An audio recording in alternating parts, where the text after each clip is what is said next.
Basically मेरा नाम हेमचंद्र बुद्लाकोटी है। सन 2015 में मैं सितारगंज में कमल कॉलोनी में रहता हूँ, गन्ना सोसाइटी के सामने।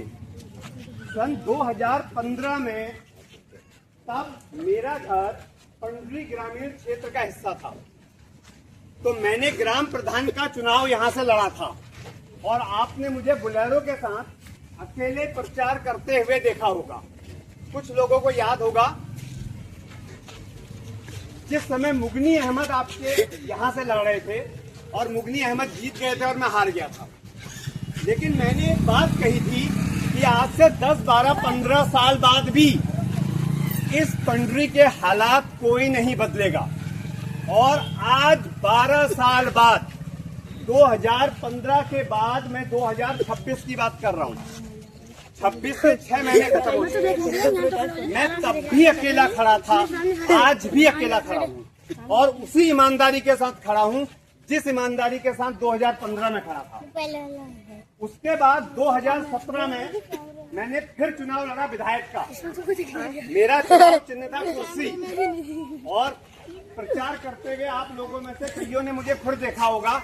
मेरा एक नारा था, मैं शेर हूँ जीवन बदल दूंगा।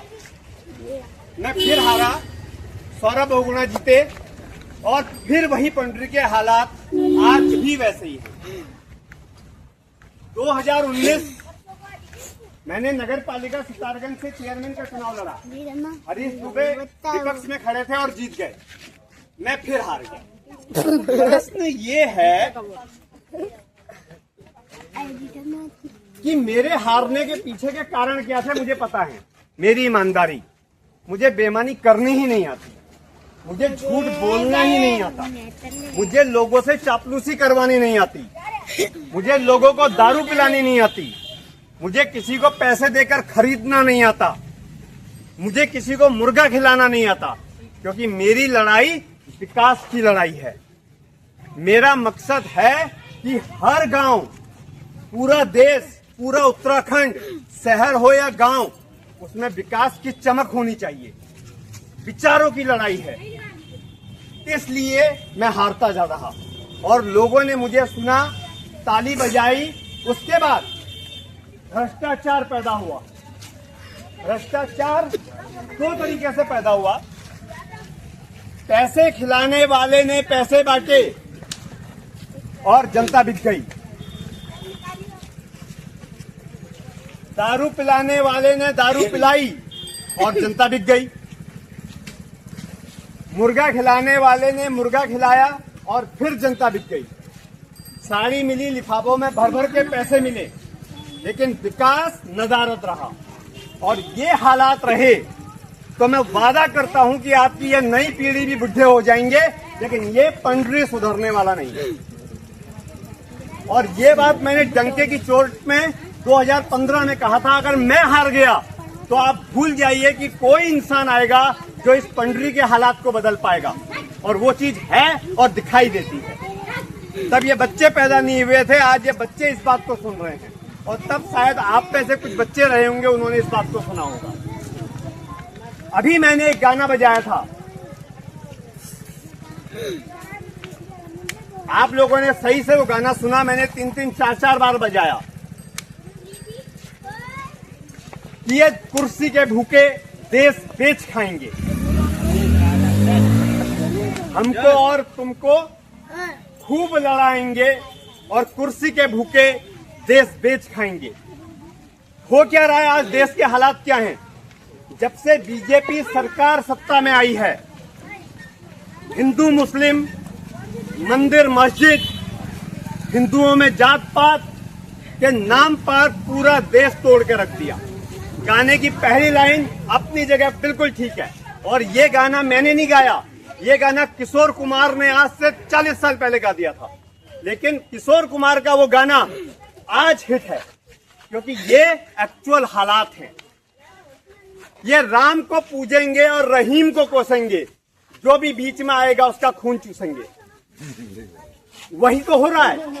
एक तरफ हिंदुओं को खुश करने के लिए, मैं खुद हिंदू हूं, लेकिन मैं ऐसा हिंदू नहीं हूं, मैं धर्मनिरपेक्ष हिंदू हूं, क्योंकि मैं कांग्रेसी हूं। और हमने जब संविधान बनाया, हमारे पूर्वजों ने जब संविधान बनाया, एक चीज का ध्यान रखा कि हम एक ऐसा भारत बनाएंगे जहां हर धर्म का आदमी इज्जत के साथ रहेगा, अपनी संस्कृति का पालन करेगा, अपने खान पान का पालन करेगा, अपनी मर्जी से जिंदगी जिएगा। हमने उस भारत की परिकल्पना की थी, हमारे पूर्वजों ने उस भारत की परिकल्पना की थी। लेकिन आज की स्थितियां बिल्कुल विपरीत हो गई हैं और इसमें सब लोग जिम्मेदार हैं।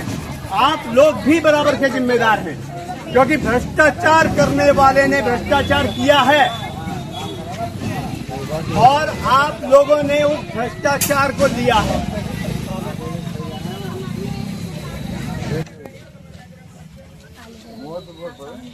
एक पुराना गाना था, मुझे याद आ रहे हैं उसके दो बोल,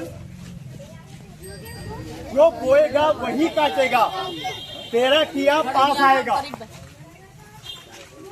तो यहाँ पर बोने और काटने को सही से समझाता हूँ। एक नेता, चाहे वो आपके गांव का प्रधान हो, विधायक हो, सांसद हो, कोई भी हो, वो आप लोगों के बीच में पैसा बोता है। जो बोएगा वही काटेगा और 5 साल वो पैसा ही काटता है। समझ में आई बात? उसने पैसे को बोया है और पैसा काटा है, अपनी तरक्की काटी है, गाड़ी है, बंगला है, उसके बच्चे अच्छे स्कूलों में जाते हैं, कल को भविष्य है। और आपके बच्चे जिन्होंने उस पैसे को काटा है, पैसा लिया है, तो वो पैसा निकला तो आपकी जेब से है ना। जिन्होंने दारू पी है, तो दारू का पैसा उस नेता ने आपकी जेब से ही निकाला है। तो किस दिशा में हम लेकर गए हैं? हमने यही बोया है। आज इतना ही बोलूंगा, बरसात आ रही है, कल फिर आऊंगा, माइक भी ठीक होगा तो आवाज और जोर से आएगी। वैसे मेरी आवाज में बहुत दम है। चालू कैले नहीं कसन। चालू है। कल मिलते हैं, आज के लिए इजाजत दूंगा, क्या लूंगा, सॉरी, ज्यादा हो गया ठीक है, कल